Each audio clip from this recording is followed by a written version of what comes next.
We have just ended our capacity building workshop on electoral reforms with media professionals and journalists in the country. We had two separate workshops.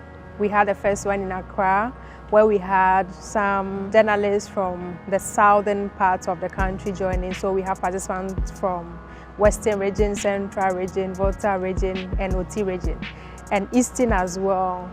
The second part of the workshop was in Kumasi in Ashanti region, where we brought together other regions in the northern belt. So we brought participants from northern region, northeast, Savannah, upper west and upper east, and also some participants from western north who are closer to Ashanti region. The idea is to integrate journalists in the electoral reforms project to achieve credible elections. The integrity of the election and the efficiency of our elections. It's important that our journalists are an integral part of the reforms that we seek. I was very privileged to share with our colleagues about the evolving nature of disinformation across the world now. All around the world, instead of the two-pronged approaches to dealing with disinformation, which originally was fact-checking and media and information literacy, now there is a third element, which is about network neutrality. In other words, addressing questions about network opacity in order to be able to see the algorithmic vulnerabilities that also sustain disinformation. All the coup d'etats we saw in the Sahel were preceded by massive disinformation campaigns. Just recently, the African Center for Strategic Studies released a report that showed that there have been a lot of targeted disinformation campaigns aimed at West Africa. And we're going to see more and more of that. And these things happen especially during elections. We saw it in the Sierra Leonean elections, we saw it in the Nigerian elections. It is therefore important that we prepare in Ghana against the possibility of any such campaign. And that is why this is important. What stood out really for me was the fact that the conversation shifted from what politicians would say and do to what human rights issues we should focus on during these elections. Are we taking into account PWDs? Are we taking into account women involvement in the elections? And so it's no more about what politicians say, the stories they tell and all that, but what really the citizens want. And so elections are not really all about politicians. It's the fact that it's the citizens who are going to elect the leaders, and so we should focus more attention on them. It's common knowledge that the 2024 general elections is a very crucial election.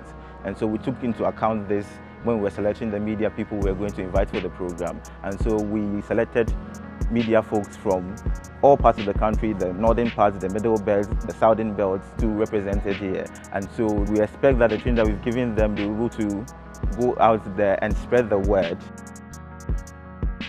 I've interacted with the participants, and it is obvious that the benefit may be eternal. Taking them through the framework for elections in Ghana has been important because these are the journalists who are going to report on the elections.